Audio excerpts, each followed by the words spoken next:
do we want to get into the Triller lawsuit real quick? The Triller one. Yeah.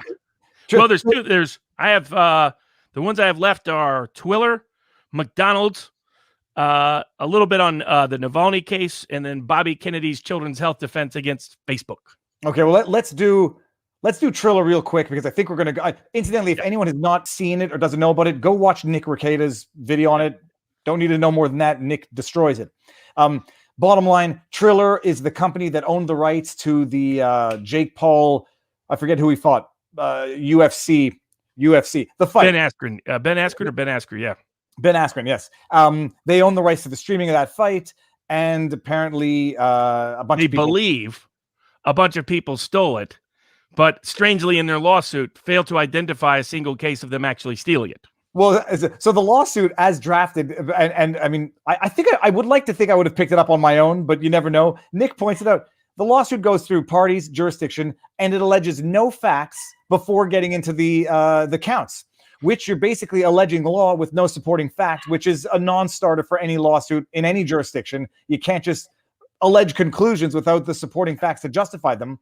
But the bottom line is they don't know who stole the fight, if anybody. They don't know. They didn't identify any facts that would allow them to sue any one of the individuals, but they used the lawsuit as a pressure tactic to coerce anybody who might have streamed or seen the fight illegally to go to a website and remedy their illegal conduct by paying $50 retroactively for the fight, and self-incriminating themselves in the process. They're focusing on H3H3's admission in one of the podcasts that they illegally, pirated the stream.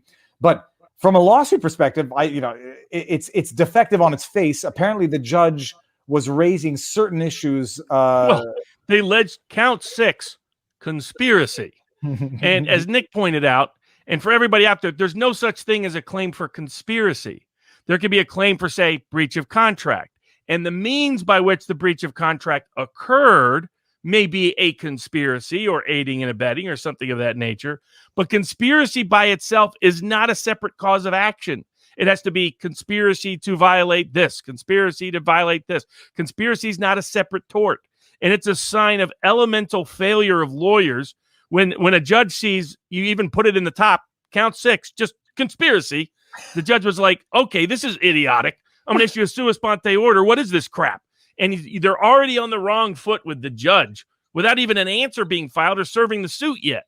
So that gives you an idea for how clueless this group of lawyers is. Yeah, I mean, you gotta wonder what they're doing. I mean, you gotta wonder what they're trying to scare every mom and pop and every little kid at home into ratting themselves out and confessing to a crime against their self-interest for monies they would never likely be able to get anyway. That's what their real goal is. Throw in some high-profile people, terrorize a bunch of kids who are like, oh man, I streamed that illegally, to going in and volunteering incriminatory information against themselves, and in the process paying over money that isn't even a settlement of their civil case because it's not even subject to a pre-agreed civil settlement in the first place.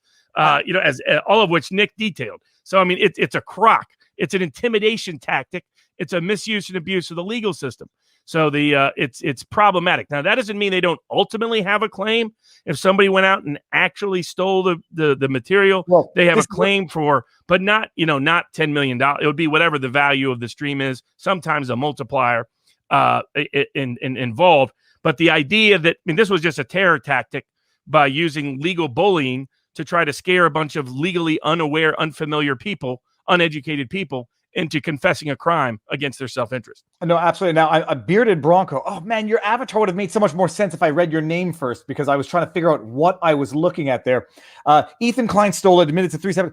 Hey, yeah, I saw Ethan admit that he pirated it. That's worth what it's worth. But you go to Drama Alert with Keemstar, who, Ethan Klein might go to jail for, pay $1 million. I was watching other non-lawyer YouTubers break this down. It was humorous in a sad way, where people are like, Ethan Klein he might have to pay $150,000 penalty per incident. And if people watched it off of his channel, that could be millions.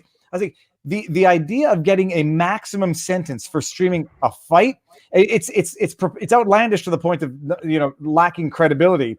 The fact that Ethan admitted it, whatever that's worth, whatever that means, it's a minor amount. If they had just sued him, not asserted crazy amounts, that would show sincerity in their effort to try to discourage and deter other people from doing so.